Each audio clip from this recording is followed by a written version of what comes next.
welcome to my channel. In this video, I'm going to share with you how I keep track of my budget to ultimately be aware of my spending and save more money in the long run. The idea of having a budgeting planner has always been in my mind, but I didn't know where to start. Instead of purchasing an actual planner, I used this notebook in the size of 7x9. Of course, you can use any type of notebook. To set up my monthly budget, I purchased these stickers through Sarah Mary's sticker shop on Etsy.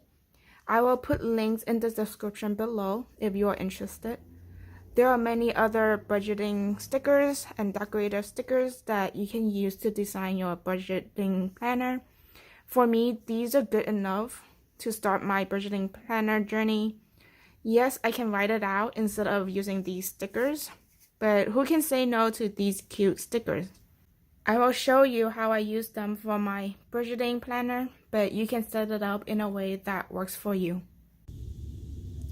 As you can see, this is just a regular notebook. I just use Sarah Mary stickers to make the planner look colorful. I have stickers for the month of July and August. Here I already have my July budget set up, so I will explain how I set up each page. Let's start with the net worth page. Under assets, I usually document all my bank accounts and investment accounts. For liabilities, I don't really have any actual liabilities, so I use this section to document money that I receive from my parents.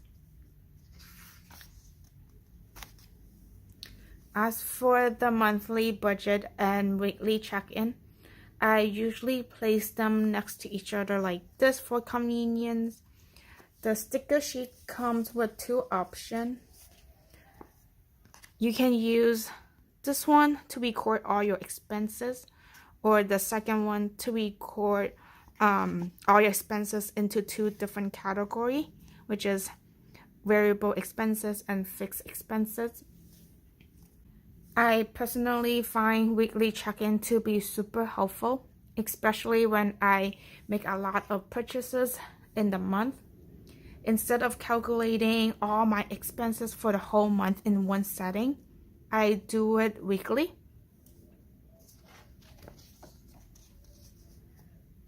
Similar to monthly budget and weekly check-in, I place the transaction log and sinking fund next to each other as well. I record all my transactions that fall under one of these categories on the transaction log page. These categories are categories that I want to set money aside for the year. I have a bank account that I name it as my sinking fund. Money that I put into this account is considered as money that I have already used. So this is an overview of my budgeting planner. Hope you guys enjoyed this video. I will see you in the next one.